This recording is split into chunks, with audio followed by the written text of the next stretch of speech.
রাত 12:17। প্ল্যাটফর্মে শেষ ট্রেনটা ঢুকতেই একটা বরফ শীতল বাতাস পুরো স্টেশন জুড়ে ছড়িয়ে পড়ল। স্টেশনটা প্রায় ফাঁকা, শুধু 3 জন মানুষ দাঁড়িয়েছিল। প্রথমজন আরমান, অফিস শেষে বাড়ি ফিরছে, চোখে ক্লান্তি। দ্বিতীয়জন শওকত, বারবার ঘড়ি দেখছিল। তৃতীয়জন নীলা, কালো শাল জড়িয়ে বসেছিল। ট্রেনটা থামতেই দরজা নিজে নিজেই খুলে গেল। পুরো বগি ফাঁকা, না কোনো শব্দ, না কোনো মানুষ, শুধু হলুদ আলো। শেষ ট্রেন ধরতে আমার কখনো ভালো লাগে না। চাকা রেলের ওপর ঘষা খেতে খেতে যেন কেউ দূরে বসে কাঁদছে। প্রথম স্টেশন, লাইট নিভে গেল, আবার জ্বলে উঠল।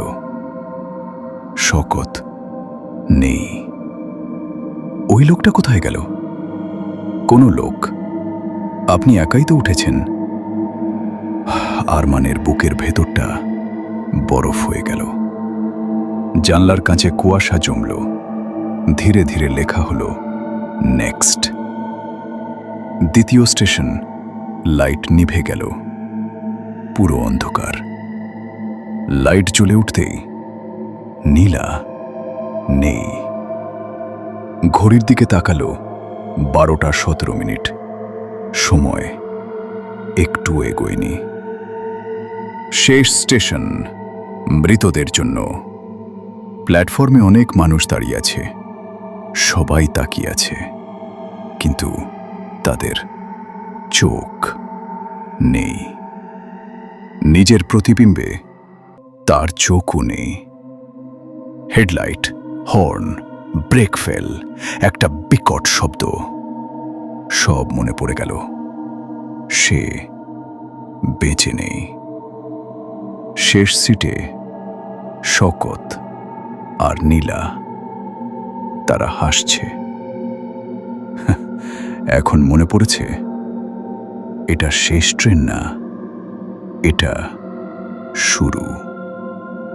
ট্রেনটা আবার চলতে শুরু করলো। ঘড়ির কাঁটা তখনও 12:17।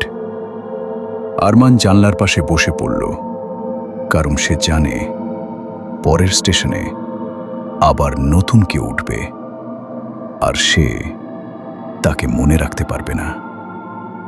শেষ ট্রেন কখনো ফাঁকা যায় না।